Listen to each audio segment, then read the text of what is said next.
Hello and welcome to this continuous coverage of the second phase of the parliamentary elections. For 2 days, starting from 9 a.m. to 9 p.m. Cairo local time, on Saturday and on Sunday, the Egyptians flooded to the polling stations in the second phase of the parliamentary elections to vote, to participate and to choose who are going to represent them in the coming Parliament. More than 31 million people are eligible to vote in this stage, and a total of 568 seats in the lower chamber are up for grabs in the election, with half the seats reserved for candidates running as individuals. The other 50% of seats in the House of Representatives are for over 1,100 candidates running on 4-party lists. The head of state will name 28 seats, or 5%, bringing the total number of seats in the lower chamber to 596. A quota of 25% of the seats are reserved for women, according to the constitutional amendments approved in a national referendum last year. The first stage of the vote took place on October 24th and 25th, of course, inside Egypt in 14 provinces. And the second stage includes 13 governorates in El Delta, El Sharqiyya, El Daqahliya, El Gharbiyya, El Munufiyya, the Suez Canal, El Qalyubiyya, of course, the Suez Canal provinces, Port Said, Al Ismailiyya, and Port Said, Al Ismailiyya, and Al Suez, and going to Sinai, South and North Sinai are also included into the second phase of the parliamentary elections. 31 million Egyptians are eligible to vote were eligible to vote in this second phase. As I said, it ended just 1 hour, little bit more than 1 hour ago, and the counting already started immediately right after the closure of the doors of the polling stations. And there are a lot of challenges, there are a lot of missions which are going to be shouldered by the coming parliament. Egypt entered a new era, and as we need to work and work hard for more achievements and more success, we need also our two chambers, our parliamentary life in general, to be that rich to cope with the new Egypt we have. To shed more light on this, we are very much delighted to have with us via phone Mr. Yasser Tantawy, our political analyst. A very good evening to you, sir. Good evening, ma'am. How are you? Thank you very much for being with us, and I was speaking about our parliamentary life in general and how it's very important to take into consideration that voting or participating in the parliamentary elections is a duty and a right in the same time for the citizen. To rightly choose who is going to represent us in the coming parliament is of a crucial importance, not only for us or even for our children, but for the coming generations as we are building a new Egypt. How do you see the importance of this point before going into more details regarding the coming parliament, sir? In the beginning, we need to understand that any constitutional country needs long time to absorb and to acknowledge a proper presentation of people. And since 2011 and beyond, we believe that it will take few rounds of people assembly rounds until we reach an optimum solution. Now we are building our, let's say, constitutional infrastructure from people assembly, shura council, and so on. And this is a major milestone in building consistent and accountable governing structures that will regulate the nation, it will monitor the government performance, and so on. So regardless, we need to understand that the key issue is now is how to have a proper startup for that. So it is not the point of who won or who didn't win, it's the point of the conclusion we need to reach. We are building, so we need to absorb any mistake that happens, and on the other side to honor any privilege or added value that occurred during the rounds we are having over years. So technically we are in the right step. And but people need to I cannot say to be patient, to understand that it takes long time until we reach satisfaction. But we need to remember that we are a nation of 100 million persons, and we cannot have to address a government or to address people assembly or whatever that will satisfy the 100 million. So sir, I think that will lead us to the building up acceptance and some over time of our selected members, and I hope they will do their best to build up that trust and consistency, accountability. And Yes, this is the only way to build up a nation. There is no way else. We need to understand all of that, to we are absorb going that, on in a process, our selected members to work on that and so on. Can you hear me? Sorry? Can you hear me well?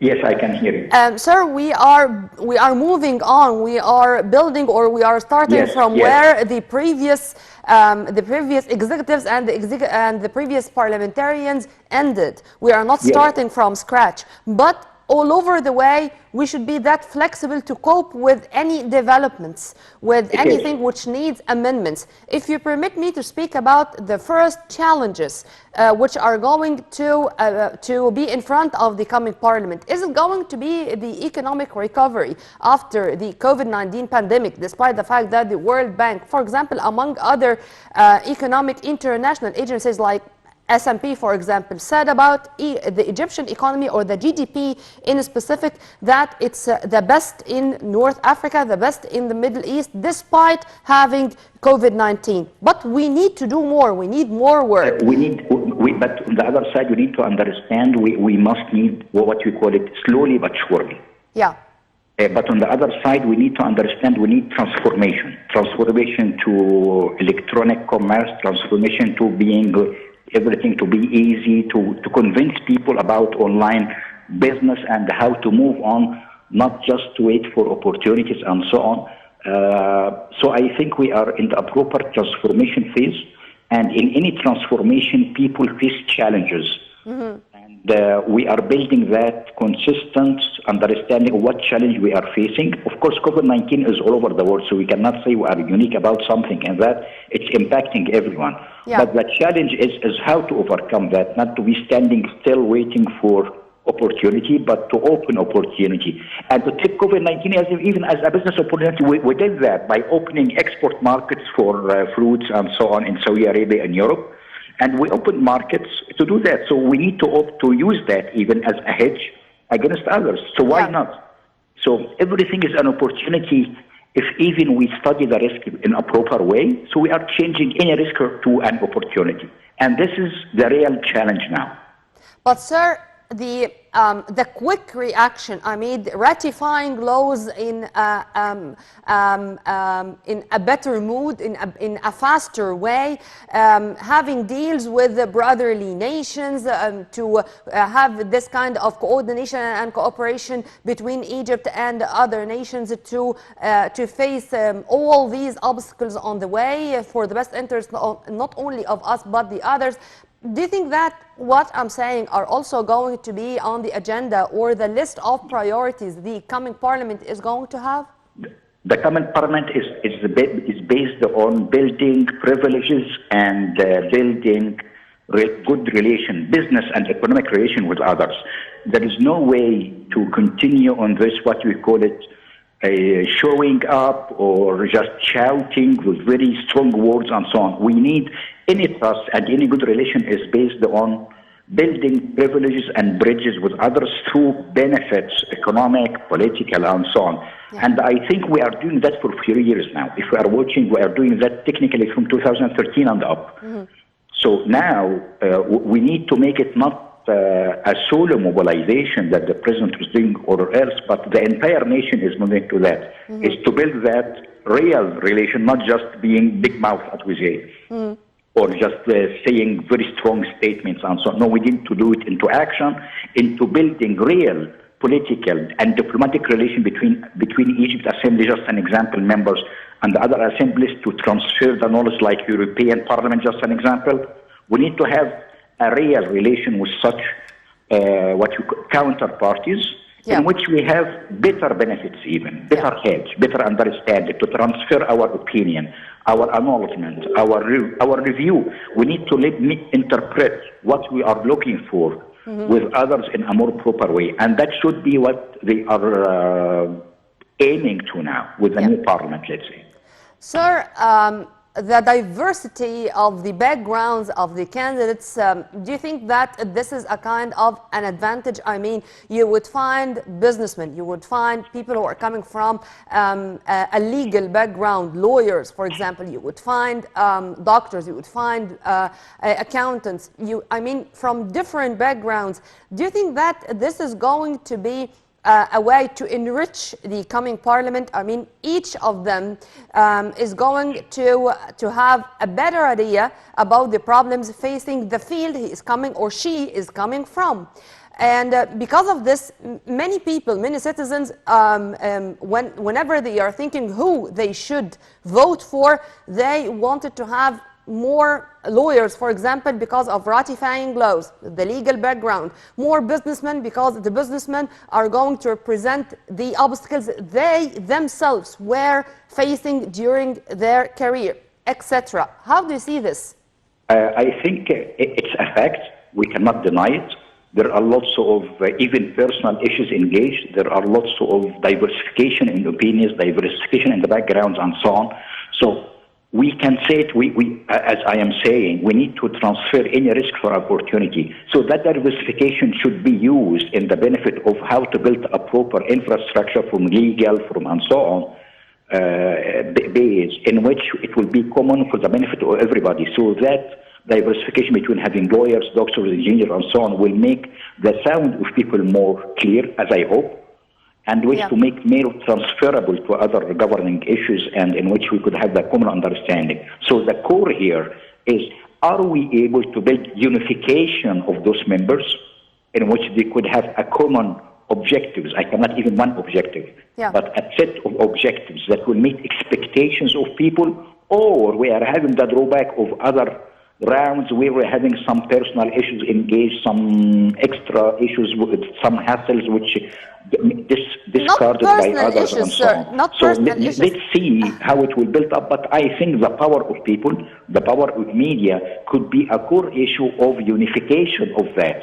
Because everybody will be exposed. If he is playing or manipulating, I believe he will be exposed on no time now. And with the certain issues that happened in the past few weeks, it's very clear now. People understanding is shifting. Media understanding is now shifting. So I think it could be a nice startup. We cannot guarantee 100%, but if even we are having a minor step ahead, this is an achievement.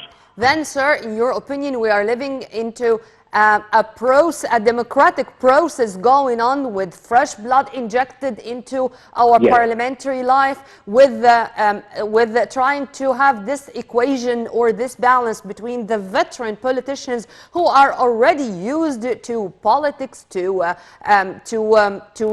know how to deal with the parliamentary life in general, and those who are considered as newcomers, but they are going to enrich our parliamentary life. This equation or this balance, this is going to be the main feature of the coming parliament, in your opinion? I think we need to get back thousands of years ago with the pharaonic ages, where there is an when he stated the laws, he said, I went to the streets to formulate and regulate the laws. So the point is, if our members are in contact with the people who elected them, surely everything will be fine. If we are having a common understanding and a common base of communication, good collaboration, clear understanding, and people to follow up what those members are doing in their favor, because they should check, did they achieve their objectives or not? So I think communication and getting back to the ground zero, where street people and what you call it common Egyptian, who were responsible to select them, should be honored and listened to follow, and to build up those mechanisms that will need to formulate our democratic, let's say, I cannot say experiment, but a democratic pathway, where a pathway, it's correct pathway, and it is building up. but we need to build that accountability and the trust between members and street or public, let's say.